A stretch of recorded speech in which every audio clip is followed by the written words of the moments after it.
Elliotte joins us now for 3 of 31, brought to you by the GMC Terrain. We are professional grade. Friedge, welcome back to the show, buddy. You know, I just want to tell you guys that my son is a huge fan. We had the show on the other day, and we tried to change the channel because, you know, we're good TV watchers, and he refused to allow it to happen. He grabbed the remote, and he screamed at us, "Nope." And you guys have a new fan and a 7-year-old Max. You got a smart kid, Friedge. So, Friedge, could you say he gave you a 30-second thought? Hey. I love how even when Friedge was trying to pay us a compliment, ripped us to shreds. He gave us one of those in the middle. Ripped us to shreds. Yes. And working with Brian Burke, it's only going to get worse. Friedge, before we dive in, it's already bad. It's already pretty bad. Want to get your thoughts on the Elias Pettersson thing. You had some interesting thoughts in 3 of 31 today. Your thoughts on the Oilers, though. We spent a good portion of the first hour talking about them. They are not that far out. But the swings in emotion here, from one game to the next, the fan base is getting whiplash. Are you positive? If you're an Oilers fan, are you positive you're still just 2 out, or are there real causes for concern here? Look, I think what the Oilers have, guys, right now is a crisis of consumer confidence. You know, quite simply, the fan base. And the one thing you always have to remember, guys, is what percentage of the world has a Twitter account? What is it, like 20? Yeah. It seems like 1,000%, but it's you know, social media, it's a voice, but it can be a very distorted voice. That said, I think you have to recognize there definitely is a crisis of consumer confidence right there.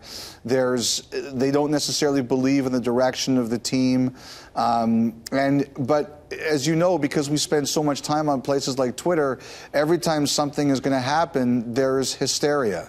And look, you'd think they were 50 points out of the playoffs. As you mentioned, there's only 2.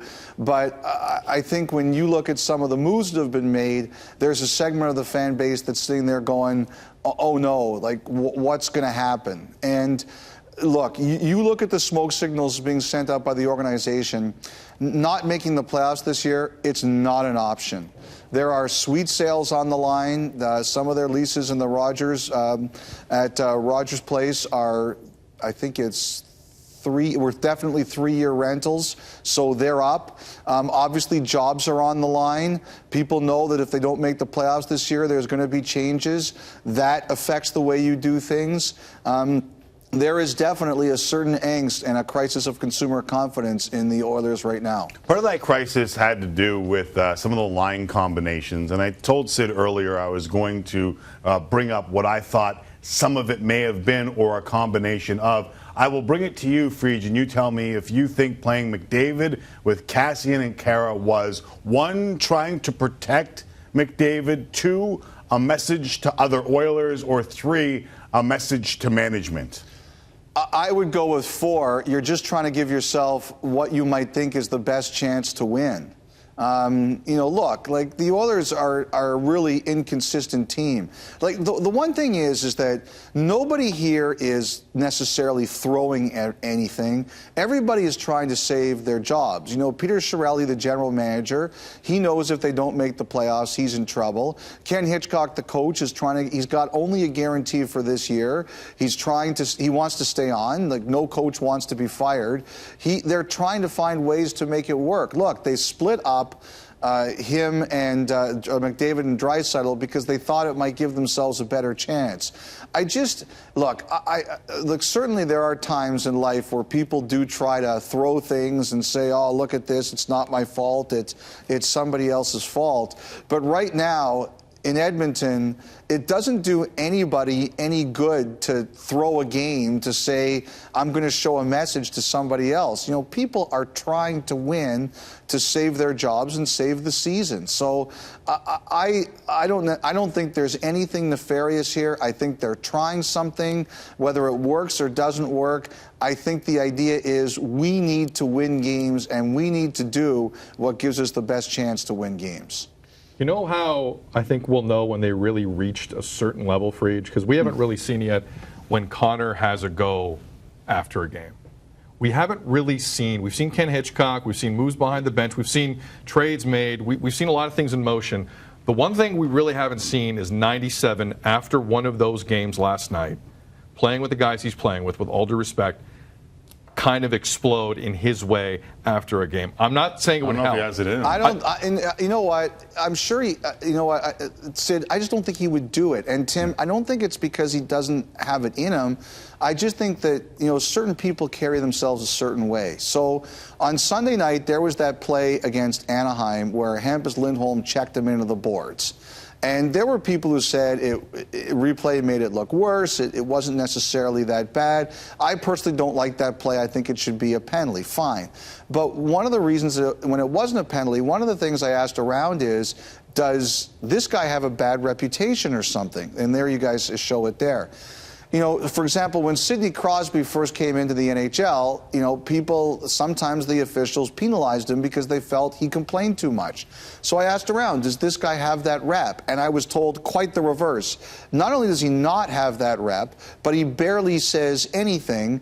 He is a guy who believes you do your job and you let the other stuff take care of itself, which I was happy to hear and wasn't surprised to hear. I think that would extend to the lineup, the organization. Do you guys remember, and you guys are from Toronto, when Matt Sundin played for the Leafs, there were people all the time who complained about who his line mates are. Why is he playing with these guys? He should be playing with these guys.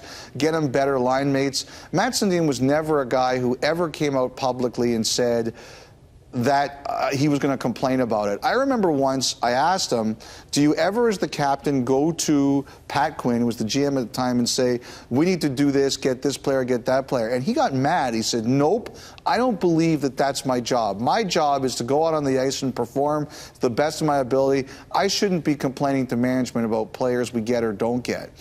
To me, McDavid is cut for the same cloth. Now, that doesn't mean that someday it couldn't happen in a fit of frustration, but I just refuse to believe that that is what that guy wants to do. He's a pro. He's about, I'm going to do my job, and I'm going to do what I can to be great at my job, and that's what I have to worry about now. He reminds me a lot of Tavares, who's that way, and Sundin, who was that way. I can't see that being the kind of thing where he's going to pop off at the end of a game and say, get me some better players here. I just don't see it. If someone's going to ask for better players, where are they going to most right now? Is it Carolina? Is it Ottawa? Or might it even be L.A., Elliotte? To me, the best player who's potentially available, and I still think that they want to sign him, is Mark Stone.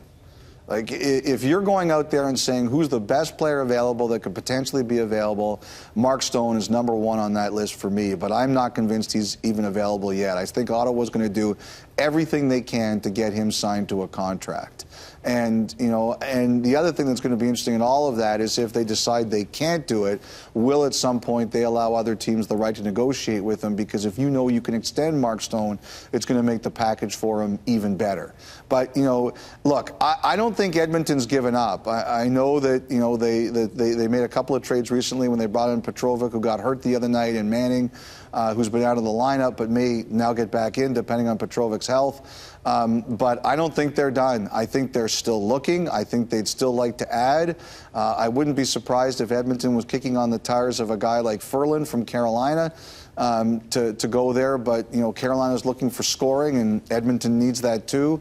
But I do think the fact that they made 2 deals last week, I don't think that's changed anything.